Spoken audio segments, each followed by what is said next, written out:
Senator Hanson. Thank you, Madam Acting Deputy President. I will say to Senator Moore, she is right. Senator Roberts is sorely missed in this place, especially when it comes to debates to do with climate change. He was the only one in this place that really had a clear understanding and knew how to debate this issue.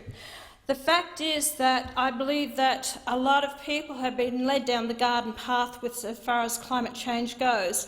I remember Professor Tim Flannery getting on the making comments over the years. We will never have floods again.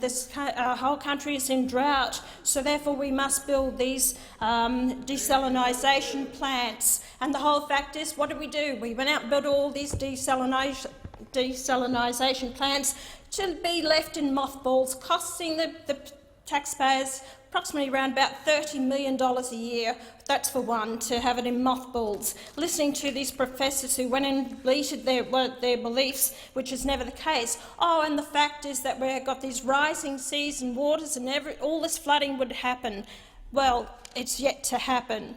This is what we've used climate change as a furphy that people have no understanding of it, and over the years I've listened to sceptics and I've listened to people that are scientists who are saying it is happening, and scientists say no, it's not happening. Scientists that have been employed by certain organisations because they've got a job now. There's a lot of money in it. Taxpayers are funding this to the tune of billions of dollars. It's become a political football, and here in our educational system, we are actually pushing this agenda. It's been used as a political football without clear science.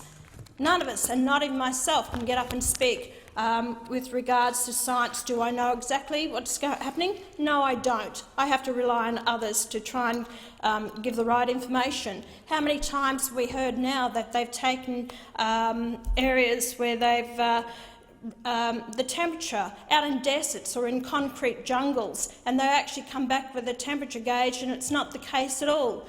I'm not denying there is climate change, but is it man-made? Has anyone stopped to think about the volcanic eruptions that are happening or the earthquakes that are happening? Have we actually been looking at the factors? What about the atomic bombs that have been let off in this world? Has that had an impact on it?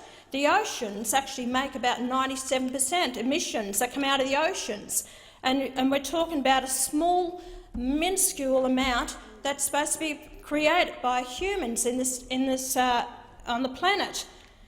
The thing is that by heading down this path, and Labor's party policies of 50% of renewable energies by around about 2030 is absolutely ridiculous. We are not going to cope, and if you head down that path, we are going to end up as a third world country.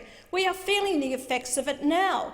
People are struggling to pay their power bills. In Queensland, 430 people a week are actually unable to pay their bills and are being cut off by their power supplies. I've just come back from India. If you think you've got problems here, go over to India. The smog that's in that country there, they're burning fires to get warmth because they don't have coal-fired power stations or the coal that they need to actually give themselves energy. So they're burning just anything on the streets to get warmth and to cook their food. Here we have in Australia, we've got energy resources, we have abundance of coal, we have an abundance of gas, but we don't keep it for our own needs or energies here in Australia to keep our own manufacturing industry going, and so the pensioners can actually turn on a fan or turn on heating when it suits them.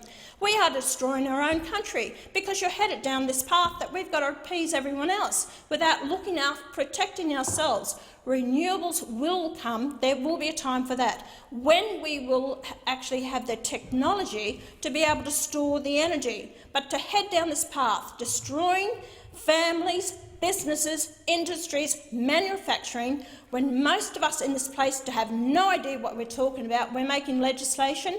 I think you have to look at the factors, start looking after our own country first, without being led by those who have more to gain in selling their own product, and they don't understand and they don't give a two hoots about the people in this country who are struggling.